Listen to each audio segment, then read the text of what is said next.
Hello friends, स्वागत है आप सभी का हमारे यूट्यूब चैनल ट्यूब हिंदी पर। दोस्तों, मेंस्ट्रुएशन सीरीज का हमारा ये थर्ड वीडियो है और आज की वीडियो में चर्चा करने वाले हैं समांतर चतुर्भुज और समचतुर्भुज के बारे में। तो अगर अभी तक आपने हमारे चैनल को सब्सक्राइब नहीं किया है या आप हमारे चैनल पर नए हैं तो फटाफट से चैनल को सब्सक्राइब कर लीजिए और बेल आइकन पर प्रेस कर लीजिए। चलिए बिना किसी देरी की वीडियो शुरू करते हैं। सबसे पहले बात करते हैं समांतर चतुर्भुज के बारे में। तो समांतर चतुर्भुज का डायग्राम आप नीचे देख रहे हैं स्क्रीन पर। इसमें क्या होता है, समांतर चतुर्भुज में आमने सामने की भुजाएं, ये वाली भुजा इसके बराबर और ये वाली भुजा इसके बराबर होती है और आमने सामने की भुजाएं बराबर होने के साथ साथ एक दूसरे के समांतर भी होती हैं।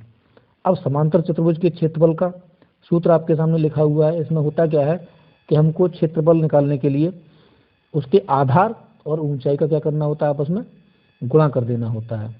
अब आधार तो हमारा ये हो गया, ये हमारा आधार हो गया। और ऊंचाई कौन सी है? ऊंचाई का मतलब है कि दोनों भुजाओं के बीच की लंबवत दूरी, इस वाली भुजा और इस वाली भुजा के बीच की लंबवत दूरी, ऐसी दूरी जो ऊपर वाली भुजा से नीचे वाली भुजा के साथ नीचे जाके कितने का अंश का कोण बनाए, 90 डिग्री का कोण बनाए।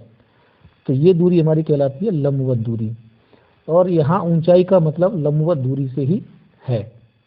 इस फॉर्मूला को और बेहतर समझने के लिए हम एक काम करते हैं कि हम इसका एक विकर्ण खींच लेते हैं। अब आप देख रहे हैं कि समांतर चतुर्भुज को हमने दो भागों में डिवाइड कर दिया है और इस वजह से हमारे सामने दो त्रिभुज बन गए हैं। तो किसी त्रिभुज का क्षेत्रफल निकालने का सूत्र हमने पहले पढ़ रखा है। त्रिभुज का क्षेत्रफल का सूत्र हमने पढ़ा था पिछले वीडियो में, 1/2 गुणा लंब गुणा आधार, ये हमने पढ़ा है। अब हम देख रहे हैं कि समचतुर्भुज में दो त्रिभुज बन गए हैं, तो हमको करना क्या होगा, इस त्रिभुज के क्षेत्रफल का ही, त्रिभुज के क्षेत्रफल का हमको क्या कर देना है, दूना कर देना है। दूना करेंगे, इसमें कितने गुणा कर देंगे, 2 का गुणा कर देंगे, तो ये हमारा हो जाएगा समचतुर्भुज का क्षेत्रफल। अब ये कितना होगा, 2 से 2 कट जाएगा, क्या बचा, लंब गुणा आधार। या लंब को हम यहाँ पे क्या कह रहे हैं, ऊंचाई भी कह रहे हैं। तो ऊंचाई गुणा आधार, ये हमारा फॉर्मूला बन गया। इसको और बेहतर तरीके से समझने के लिए चलिए हम 2-3 प्रश्नों पर नजर डाल लेते हैं। सबसे पहला प्रश्न है, किसी समांतर चतुर्भुज की एक भुजा 18 सेंटीमीटर है। चलिए, ये भुजा हमारी 18 सेंटीमीटर है। इस भुजा के विपरीत भुजा से दूरी, विपरीत भुजा कौन सी है, ये वाली है, और यहाँ से इसकी बीच की दूरी दी हुई है, कितनी है, 8 सेंटीमीटर। दैट मीन्स ये बीच की लंबवत दूरी दी हुई है, यहाँ से लेके यहाँ तक की ये लंबवत दूरी दी हुई है हमको 8 सेंटीमीटर। तो चतुर्भुज का क्षेत्रफल कितना होगा? तो हमने अभी क्षेत्रफल निकालने का फॉर्मूला पढ़ा है। फॉर्मूला क्या है हमारा, ऊंचाई या लंब गुणा आधार। ठीक, यहाँ एल को हम ऊंचाई कह रहे हैं, तो ऊंचाई हमको दी हुई है 8 सेंटीमीटर, आधार हमको दिया हुआ है 18 सेंटीमीटर। हमको दोनों का क्या कर देना है, गुणा कर देना है। बस गुणा करेंगे, कितना आएगा, 144। क्वेश्चन हमारा सेंटीमीटर में चल रहा है, तो एरिया हमारा सेंटीमीटर स्क्वायर, ये हमारा आंसर आ गया। ये हमारा ऑप्शन सही है। चलिए अगला प्रश्न देखते हैं। एक समांतर चतुर्भुज की संगत भुजाएं 30 मीटर और 14 मीटर हैं। ठीक है, अगर ये हमारी 30 मीटर है और ये हमारी 14 मीटर है, इन भुजाओं के शीर्षों को मिलाने वाले विकर्ण की लंबाई 40 मीटर है। चलिए हम एक विकर्ण बना लेते हैं। विकर्ण की लंबाई हमको दे रखी है 40 मीटर। तो समांतर चतुर्भुज का क्षेत्रफल कितना है? अब इस प्रश्न में एक नई बात यह है कि हमको ना तो ऊंचाई दी गई है, चलिए आधार तो हमको दिया गया है 30, लेकिन इसमें ऊंचाई नहीं दी गई है। तो हम क्या करेंगे, तो इसके लिए हम क्या करेंगे, इस वाले त्रिभुज का हम पहले एरिया निकालेंगे और इस त्रिभुज की तीनों भुजाएं हमको क्या है, ज्ञात हैं। और जब तीनों भुजाएं ज्ञात हों तो त्रिभुज का क्षेत्रफल निकालने का फॉर्मूला हमने पहले से पढ़ा है। क्या पढ़ा है? अब यहाँ पर सबसे बड़ी बात है कि एस की वैल्यू क्या होगी। तो सबसे पहले हम एस की वैल्यू यहाँ पता कर लेते हैं। एस की वैल्यू क्या है कि इन तीनों भुजाओं का आप योग कर लीजिए और उसमें 2 का लगा दीजिए भाग, इसी को हम बोलते हैं अर्ध परिमाप। तो तीनों का टोटल कितना हो जाएगा, 40 और 30 70 और 14 84, यानी 84 divided by 2। That means S की वैल्यू हमारी आ गई 42। अब फॉर्मूला हम पुट कर लेते हैं। एस की वैल्यू हमारी 42 हो गई है और एस माइनस ए मतलब 42 माइनस 40 और अगले में s minus B, that means 42 minus 30 और 42 माइनस 14।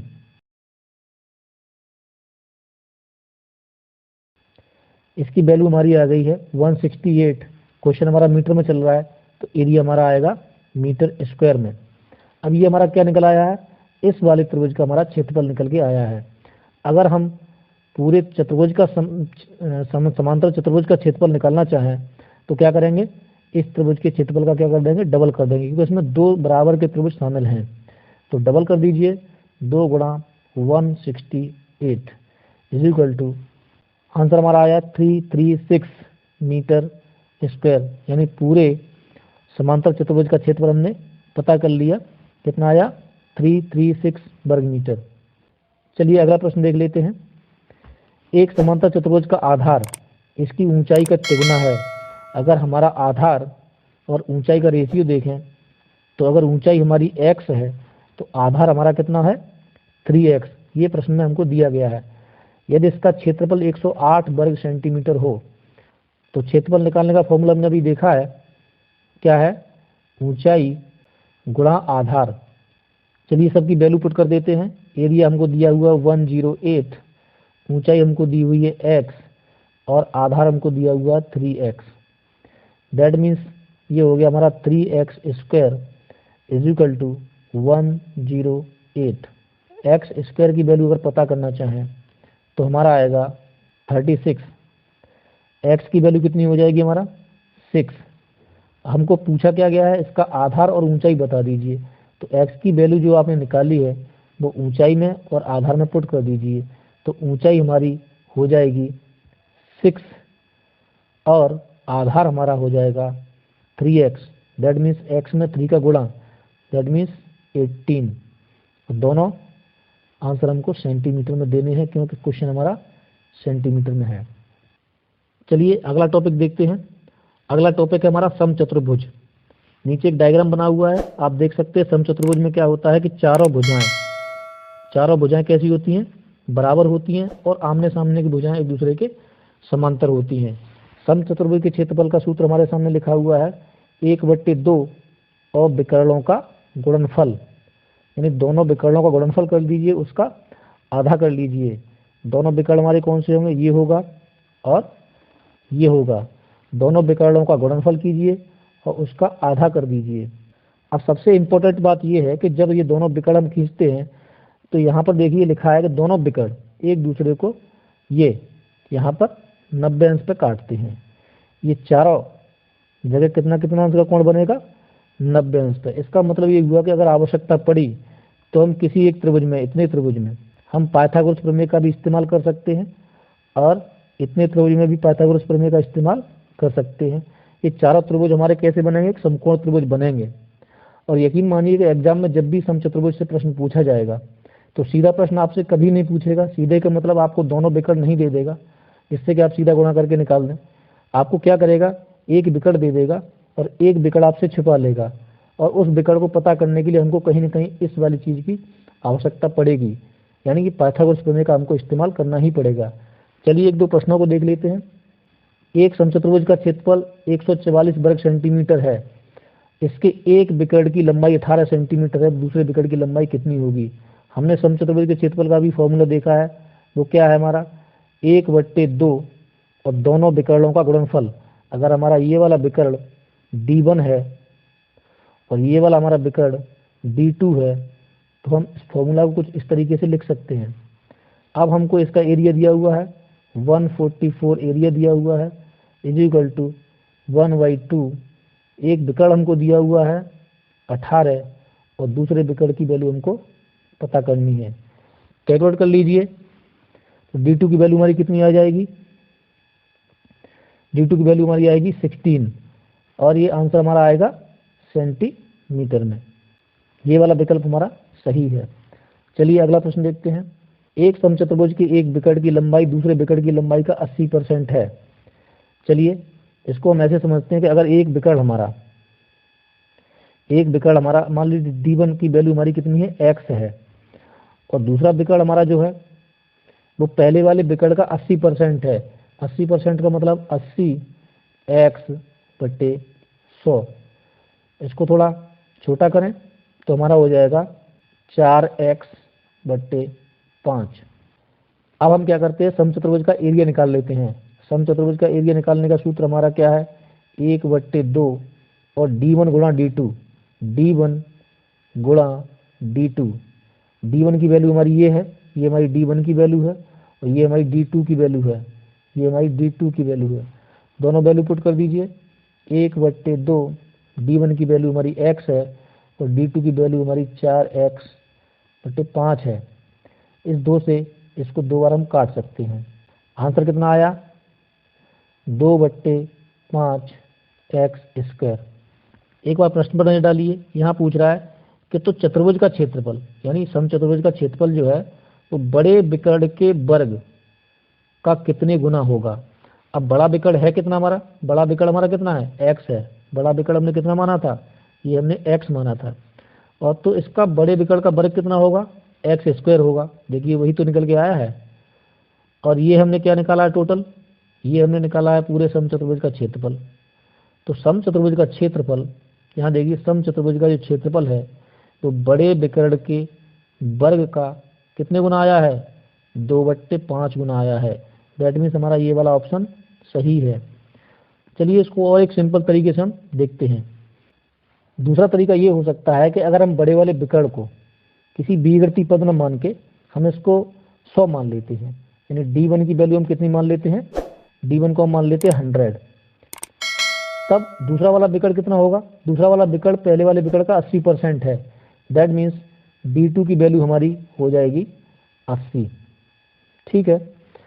अब यहाँ पर हम देखो इतनी बड़ी संख्या मानने का कोई औचित्य नहीं है, यहाँ पर भी एक 0 एक्स्ट्रा है, यहाँ पर भी एक 0 एक्स्ट्रा है। तो इसको हम केवल 10 मान लेते हैं और इसको हम मान लेते हैं केवल 8। अब ऐसा करने से हुआ क्या है कि संख्या थोड़ी हमारी छोटी हो गई है। अब देखते हैं इस चतुर्भुज का क्षेत्रफल। तो पहले तो हम क्षेत्रफल निकाल लें। ठीक है, निकालते हैं। तो हमारा समचतुर्भुज का क्षेत्रफल हमारा कितना होगा, 1/2 और दोनों विकर्णों का गुणा। दोनों विकर्ण हमारे कितने हैं, एक है 10 और दूसरा है हमारा 8। तो कितना आएगा आंसर, आंसर हमारा आया 40। अब आगे देखते हैं, आगे लिखा है बड़े विकर्ण का वर्ग। बड़ा विकर्ण हमारा कितना है, 10 है। 10 का वर्ग कितना होगा, 100 होगा। इसका हमने स्क्वायर कर लिया। अब वो कह रहे हैं कि इन दोनों में क्या अनुपात है।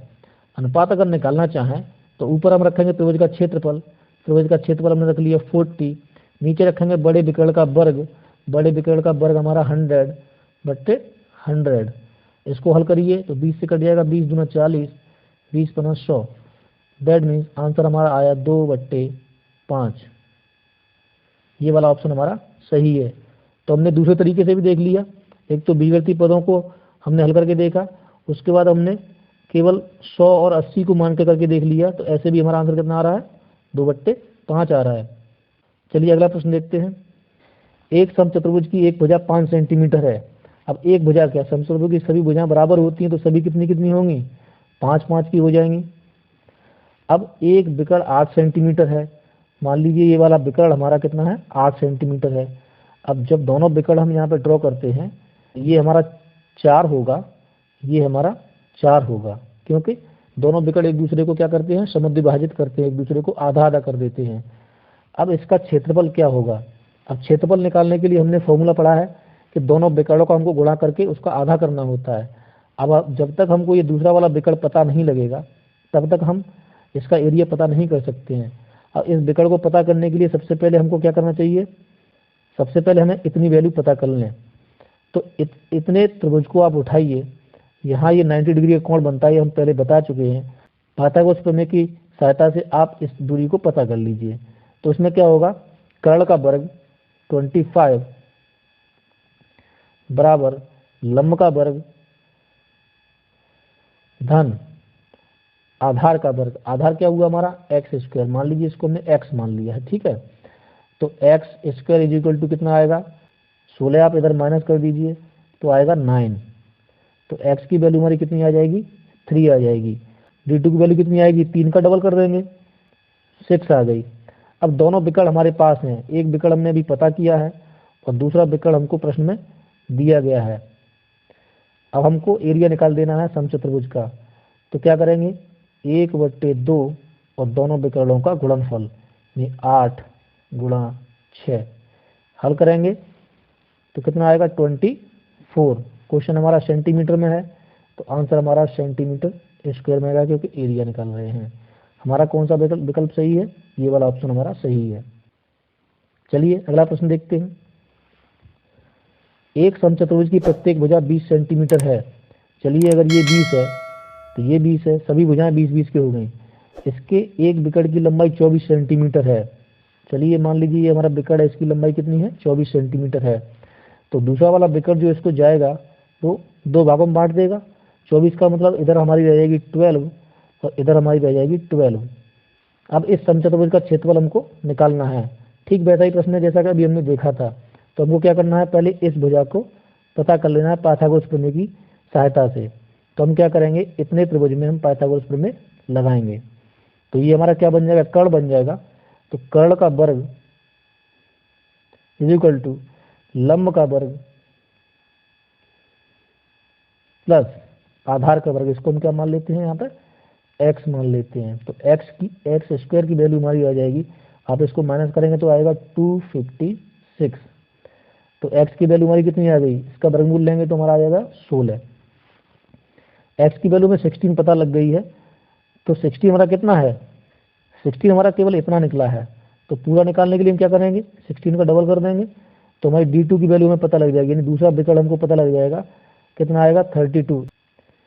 अब हमको क्या करना है, समचतुर्भुज का क्षेत्रफल बता देना है। क्षेत्रफल निकालने के लिए 1/2 और दोनों विकर्णों का गुणनफल। एक विकर्ण हमको पहले सवाल में दिया हुआ है 24, दूसरा हमने अभी पता किया है 32। तो आप क्या करेंगे, सीधा गुणा करेंगे। इसको हल कर लीजिए, इसका आंसर आ रहा है 384। क्वेश्चन हमारा सेंटीमीटर में है तो एरिया हमारा आएगा सेंटीमीटर स्क्वायर में। चलिए एक और प्रश्न देख लेते हैं।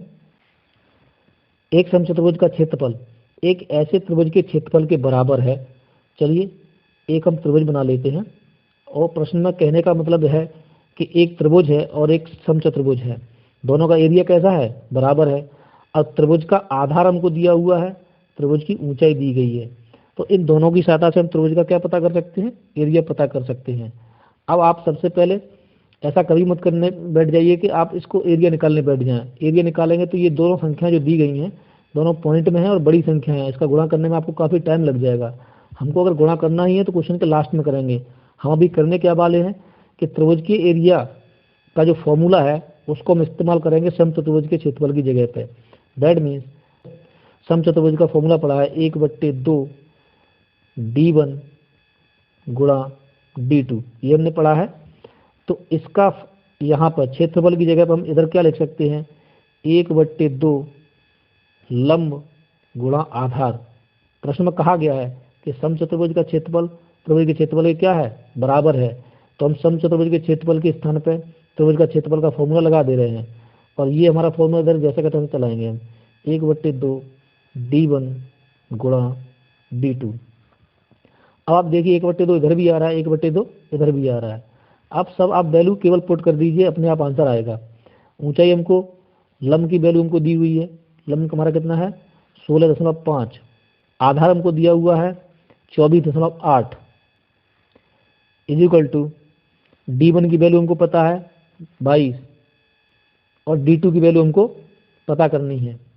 बस आप इस इक्वेशन को हल कर लीजिए और d2 की वैल्यू पता कर लीजिए। d2 की वैल्यू हमारी कितनी आएगी, मैं हल करके बता देता हूँ। इसकी वैल्यू आ रही है 18.6। क्वेश्चन हमारा सेंटीमीटर में है तो इसका आंसर भी हमारा किस में आएगा, सेंटीमीटर में ही आएगा।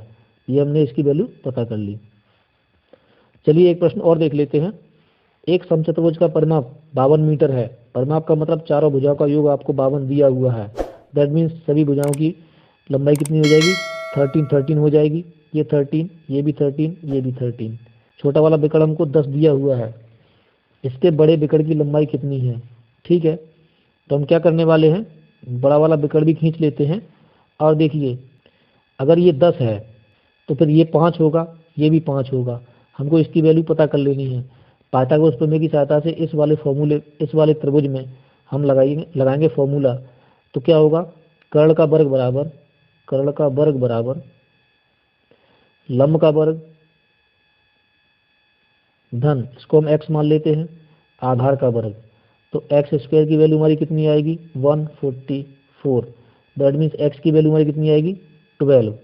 ये वाली वैल्यू हमको पता लग गई, ये वैल्यू हमारी कितनी आई है 12। तो 12 इधर भी होगी। दैट मीन्स D2 की वैल्यू हमारी कितनी आएगी 24। ये वाला ऑप्शन हमारा सही है। चलिए वीडियो को यहीं पर ख़त्म करते हैं। अगर आपको ये वीडियो अच्छा लगा है तो लाइक करें। आज के टॉपिक को लेकर आपके अगर मन में कोई भी कन्फ्यूजन है तो आप हमें कमेंट बॉक्स में कमेंट करके बता सकते हैं। और वीडियो अगर अच्छा लगा है तो ज़्यादा से ज़्यादा लोगों के पास शेयर करें। और आने वाले वीडियोज़ का नोटिफिकेशन पाने के लिए हमारे चैनल को अभी सब्सक्राइब कर लें। बहुत बहुत धन्यवाद।